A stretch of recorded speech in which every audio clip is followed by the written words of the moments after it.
नमस्कार दोस्तों, स्वागत है आपका अपने चैनल मिस्टर एसबी क्लासेस पर। दोस्तों आइए जान लेते हैं कच्चे कर्मचारियों से जुड़ी अलग अलग जिलों से आ रही सभी खबरों को। तो सबसे पहले जो खबर ले लेते हैं तो ये गोहाना से ले लेते हैं, ठीक है। और आगे बढ़ने से पहले मैं आप लोगों को एक बात ज़रूर बोलूँगा कि आज की जो ये वीडियो मैं बना रहा हूँ, इसको देखने के बाद आप लोगों के मन में क्या विचार आया कमेंट बॉक्स में ज़रूर बताएं। मैं ज़्यादा अपने विचार नहीं रखूँगा, क्या कुछ हो रहा है सिर्फ कम से कम समय में सभी खबरों को आप लोगों को बताने की कोशिश करूँगा, ठीक है। तो देखिए, पड़ा हुआ वेतन नहीं मिलने पर रोष प्रदर्शन। तो खानपुर कला में जो बीपीएस जो विद्यालय है, महाविद्यालय, तो वहाँ पर जो अधिकारी है 131 अस्थायी सहायक प्राध्यापकों को बढ़ा हुआ वेतन नहीं दिया जा रहा है। बुधवार को अस्थायी सहायक प्राध्यापकों ने विश्वविद्यालय परिसर में प्रदर्शन किया है। तो कई दिन से जो है ये जो प्राध्यापक हैं वो प्रदर्शन कर रहे हैं। अब अस्थायी हैं तो वही सैलरी की परेशानी तो होनी ही है, क्योंकि ये तो हर डिपार्टमेंट में बनी हुई है, ठीक है। तो अस्थायी प्राध्यापक एसोसिएशन के सचिव इंदु ने कहा कि कुलपति प्रोफेसर राजेंद्र कुमार नायत ने 15 नवंबर 2021 को कार्यकारिणी परिषद की बैठक बुलाकर बढ़े हुए वेतन का समाधान करवा दिया था। अस्थायी प्राध्यापकों को 7वें वेतन आयोग के अनुसार 57,700 वेतन दिया जाना है, लेकिन विभागों में उन्हें पहले की तरह 25,000 रुपये दिए जा रहे हैं, ठीक है। तो बढ़ा हुआ वेतन है, उसके मांग के लिए जो कच्चे कर्मचारी परेशान हैं और अपनी मांगे रख रहे हैं। इसके बाद आगे खबर ले लेते हैं। ये है आपकी आई हुई है हिसार से। यहाँ पर जो है कर्मचारी मांगों को लेकर गरजे एमआर। तो एमआर जो कर्मचारी हैं वो यहाँ पर अपनी मांगों को लेकर प्रदर्शन कर रहे हैं, ठीक है। इसके बाद ले लेते हैं ग्रामीण सफाई कर्मचारियों का करें समाधान। तो ग्रामीण सफाई कर्मचारी हैं जो, जैसे मैंने आप लोगों को बताया था पहले भी वीडियो में, कि इनका और एक जो होते हैं आपके चौकीदार होते हैं, ठीक है, ग्रामीण सफाई कर्मचारी होते हैं। 2-3 पोस्ट तो ऐसी हैं जिनकी कहीं पर कोई काउंटिंग ही नहीं होती, किस तरह से क्या काम चल रहा है, कब सैलरी आ रही है नहीं आ रही है, कोई ज़्यादा मतलब नहीं होता, बस रुक रुक के कभी कभी आ जाती है। बीडीपीओ कार्यालय डबवाली में इन्होंने जो है प्रदर्शन किया और अपनी मांगों को रखा है, ठीक है। 2016 में कर्मचारियों को सफाई करने के लिए झाड़ू, रेडी, कस्सी, तरसल, लाव, दस्ता आदि सामान मिला था। सरकार ने 23 फरवरी 2021 को आदेश जारी कर सफाई कर्मचारियों को सामान उपलब्ध कराने के आदेश दिए थे, लेकिन करीब 11 महीने बीत जाने के बाद अब देखिए, बहुत बार तो ऐसा होता है कि जो है सामान के रुपए तो ऊपर से आते हैं, बहुत सारी सुविधाओं के रुपए भी ऊपर से आते हैं, लेकिन कर्मचारी अधिकारी जो परमानेंट होते हैं बहुत बार वो अपना अपना उसको बांट लेते हैं, ठीक है। बहुत जगह इस तरह की चीज़ें हैं चलती रहती हैं, कच्चे कर्मचारियों के जो है ध्यान नहीं दिया जाता। कई बार तो ऐसी खबरें भी हमने आप लोगों को दिखाई हैं जब उनकी जो कर्मचारियों की सैलरी है उसमें भी बंदर बांट कर गए हैं अधिकारी, ठीक है। तो ये खबर है डबवाली से। इसके बाद ले लेते हैं प्रेरकों ने रोजगार बढ़ाने को लेकर बैंक को मांग पत्र सौंपा। तो शिक्षा प्रेरक हैं जो अपने काफ़ी सालों से जो काम कर रहे हैं, ठीक है, इसको हमने पहले भी लिया था अपने, और इन्होंने बोला है कि कौशल रोजगार निगम के तहत इनको वरीयता दी जाए, ठीक है। मेरे ख्याल से 7-8 साल का इनके पास अनुभव है और ये मांग कर रहे हैं कौशल रोजगार निगम के तहत इनको लिया जाए। और ये भी है कि भाई कौशल रोजगार निगम में अब पहले से ज़्यादा अच्छे से वेबसाइट चल रही है और ज़्यादा बच्चों के जो है रजिस्ट्रेशन हो पा रहे हैं, ठीक है। उसके बाद विधायक आवास पर गरजे किसान और मजदूर, यानी कि अगर सरकार के साथ आप जुड़ रहे हो तो आप लोगों को काम और हड़ताल दोनों काम बराबर बराबर चलाने ही पड़ेंगे, तो मजदूर है या फिर प्रोफेसर है, ठीक है। इसके बाद नाखुश कर्मचारियों ने सीएमओ को सौंपा ज्ञापन। यहाँ पर स्वास्थ्य ठेका कर्मचारियों द्वारा अपनी विभिन्न मांगों को लेकर सीएमओ को ज्ञापन सौंपा गया है। तो ये जो है कई दिन से ये भी मुद्दा बिल्कुल ज्वलंत है कि जो सिक्योरिटी गार्ड हैं उनकी जो मार्च तक अनुबंध बढ़ाया गया था वो खत्म होने के करीब है, जनवरी जा चुका है लगभग, तो 2 महीने रहते हैं। तो अब कोशिश कर रहे हैं कि भी आगे भी बढ़ जाए इनका अनुबंध और इनको जो इनकी जगह पर जो लगने होते हैं होमगार्ड, इनकी मांग है कि इन्हें भी होमगार्ड की ट्रेनिंग देकर उनकी जगह पर अपनी जो जॉब इनकी बचाई जाए, लेकिन देखते हैं सरकार क्या करेगी, ठीक है। इसके बाद आगे ले लेते हैं कोसली से प्राध्यापकों ने भी विश्वविद्यालय में बढ़ाया। ये कोसली से है, यहाँ भी जो अस्थायी प्राध्यापक है जो लेक्चरर वगैरह है उनकी जो है सैलरी अब तक नहीं बढ़ाई गई है और पुराना वेतन इनका दिया जा रहा है, यानी कि आप देख सकते हैं सफाई कर्मचारी हो या फिर प्रोफेसर, सबके साथ यही हाल है। इसके बाद स्वास्थ्य विभाग के ठेका कर्मचारियों का प्रदर्शन रोहतक से है। ये सबसे ज़्यादा मतलब जो आज के टाइम में जो प्रदर्शन कर रहे हैं स्वास्थ्य विभाग के ठेका कर्मचारी कर रहे हैं। अलग अलग जगह से बहुत सारी खबरें आ रही हैं, मजबूती के साथ डटे हुए हैं, जिस तरह से आशा वर्कर और आंगनबाड़ी वर्कर डटे हुए हैं। यहाँ पर देख सकते हैं स्वास्थ्य विभाग के ठेका कर्मचारियों ने अपनी मांगों को लेकर सीएमओ को कार्यालय के समक्ष प्रदर्शन किया और मुख्यमंत्री के नाम ज्ञापन सौंपा है, ठीक है। बकाया पड़े एरियर, हटाए गए ठेका कर्मचारियों की बहाली, ईएसआई कार्ड जारी करने, ईपीएफ में गड़बड़ियों की जांच करने के बारे में, मतलब इस तरह की सारी मांगों को अपना उठाया है, ठीक है। और 6 को आंदोलन करने की चेतावनी भी इन्होंने दी है। ठीक है, एक बार फिर से मैं रिवाइज कर दूं कि इन सारी खबरों को देखने के बाद आपको क्या लग रहा है, क्या आपके मन में विचार आया, कमेंट बॉक्स में ज़रूर शेयर करें। इसके बाद 23 और 24 तारीख को जो 23-24 फरवरी को जो राष्ट्रव्यापी हड़ताल का जो है आह्वान किया हुआ है कर्मचारी संगठनों ने, ठीक है, उसकी रणनीति लगातार बन रही है। जगह जगह पर कर्मचारी बैठकें कर रहे हैं। यहाँ पर ये हमने जनहित में एक खबर हम अक्सर डाल देते हैं इस तरह की वीडियो में। तो पोर्टल खुल गया है, राशन कार्ड जिसको बनवाने अपने राशन कार्ड बनवा लें। कई महीने से ये बंद था और लोग परेशान थे। खाद्य आपूर्ति विभाग का पोर्टल था जो, ठीक है, उस पर दिक्कतें चल रही थी, अपडेट बोल रहे थे करवाया जा रहा है, लेकिन अब वो बता रहे हैं खुल गया है, तो अपना चेक कर लें। किसी को कुछ करवाना है तो राशन कार्ड से संबंधित काम। ओके, तो इसके बाद आगे ले लेते हैं।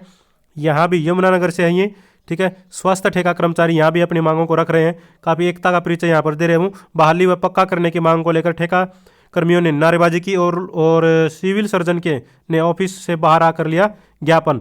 ठीक है, और साथ में ये भी, क्योंकि एक ही जगह पर, तो ये आशा वर्कर हैं जो आंगनबाड़ी वर्कर और हेल्पर ने विधायक अरोड़ा को सौंपा सीएम के नाम ज्ञापन। ठीक है, तो ये भी काफ़ी दिनों से डटी हुई हैं और अपनी मांगों को लेकर सजगता के साथ ठहरी हुई हैं। माफ़ कीजिए, आगे बढ़ते हैं। हटाए गए गार्ड्स ने भवानीखेड़ा के हैफेड गोदाम को जड़ा ताला। 18 में से 9 कर्मचारी हटा निजी कंपनी को सौंपा जिम्मा। सरकार जो है कच्चे कर्मचारियों को लगाने का सबसे एक मेन जो मुख्य जो मुद्दा होता है उसको यही होता है। सबसे एक तो कम सैलरी में होते हैं, कोई दबाव नहीं होता, फिर कोई जैसे बेसिक सुविधा देनी होती है उनको भी खा जाते हैं, सरकार खाए या फिर ठेकेदार खाए। ठीक है, तो सस्ते से सस्ते कर्मचारी चाहिए और वो भी सैलरी जो भी देते हैं थोड़ी बहुत, तो वो भी समय पर नहीं देते और मनमर्जी से उनको हटा देते हैं। ठीक है, तो ये परेशानी तो कच्चे कर्मचारियों के साथ हर जगह बनी रहती है। यहाँ पर बताया गया है कि कर्मचारियों का आरोप है कि हैफेड गोदाम में कार्यरत भिवानी जिले के 500 और प्रदेश में लगभग 8000 एपी सिक्योरिटी कर्मचारियों को हटाए जाने से उनके सामने रोजी रोटी का संकट खड़ा हो गया है। आप लोगों को पता है हरियाणा बेरोजगारी में नंबर 1 है। रोजी रोटी का संकट तो अचानक से खड़ा हो ही जाता है अगर किसी की भी जॉब चली जाए, छोटी है या फिर बड़ी है। इसके बाद कौशल रोजगार निगम का पोर्टल जब से चला है तब से उसको अच्छा खासा प्रचार प्रसार करने में लगी हुई है सरकार। यहाँ पर देख सकते हैं जींद से लगभग सेम खबर आपको हर न्यूज़पेपर में मिल जाएगी, हर डिस्ट्रिक्ट के न्यूज़पेपर में आपको मिल जाएगी। भाई कौशल रोजगार है, इस तरह से ये जानकारी दे रहा है, रोजगार के लिए आप इस तरह से इसमें आवेदन कर सकते हैं। ये हिसार से है, ठीक है, डीसी या एसडीएम के माध्यम से मतलब इस तरह की ये चीज़ें चलती रहती हैं। ठीक है, प्रचार प्रसार लगातार करते रहते हैं। इसके बाद आगे ले लेते हैं। यहाँ पर कर्मचारियों ने सिविल सर्जन को सौंपा ज्ञापन। तो कोरोना योद्धा है जो फ्रंट लाइन वर्कर थे, वहाँ यहाँ पर भी जैसे एक सेकेंड लहर का जो पीक है वो समाप्त हुआ था, उसके बाद उनकी छटनी कर दी गई थी, यानी कि काम अपना करवा लिया और फिर उनको निकाल दिया। तो अब वो है उन्होंने अपना ज्ञापन सौंपा है, दोबारा से बहाली की मांग की गई है। ठीक है, यहाँ पर देख सकते हैं जिलों से छटनीग्रस्त कर्मचारियों की बहाली की है जो मांग की है। ठीक है, स्वास्थ्य कर्मचारी हैं, क्योंकि अचानक से स्वास्थ्य विभाग में बहुत सारे कर्मचारियों की ज़रूरत थी, अब ज़रूरत पूरा हो गई तो उनको निकाल दिया गया है। इसके बाद सफाई कर्मचारी जो आयोग बनाया गया था केंद्र सरकार के द्वारा, उसका कार्यकाल 3 साल के लिए बढ़ा दिया गया है। इरेडा में 1500 करोड़ निवेश को मंजूरी भी दी गई है। ठीक है, तो 1 अप्रैल 2022 से अगले 3 साल के लिए बढ़ाने का निर्णय लिया गया है, यानी कि 2025 तक ये बढ़ा दिया। ठीक है, इसके बाद ले लेते हैं आगे। आंगनवाड़ी वर्कर्स की रोहतक से 42वें दिन भी आप लोग देख सकते हैं, 42वें दिन भी डटे हुए हैं। तो काफ़ी लंबा जो संघर्ष चल गया है, उम्मीद है इनकी मांगों को भी मान लिया जाएगा सरकार के द्वारा। ठीक है, इसके बाद भिवानी से है। पीटीआई भी काफ़ी दिनों से परेशान है, कोई सुनने वाला नहीं है। वैसे तो सरकार ने इनको ऑफर दिया है कि आप कौशल रोजगार निगम के तहत आवेदन कर सकते हैं, लेकिन जिसकी वही सरकारी नौकरी पक्की नौकरी चली गई हो वो कौशल रोजगार निगम को क्यों स्वीकार करेगा। ठीक है, इसके बाद ये ले लेते हैं उचाना से। यहाँ भी कौशल रोजगार निगम पोर्टल से युवाओं को मिलेगी करियर संबंधी जानकारी। वही जैसे मैंने आपको बताया था, काफ़ी ज़ोर शोर से प्रचार कर रही है सरकार इसका। ठीक है, इसके बाद ले लेते हैं ये वाली खबर, उचाना से ही है। अनुबंधित विद्युत कर्मचारी संघ के उचाना के प्रधान बने हैं विक्रम शौकन जी को बधाई।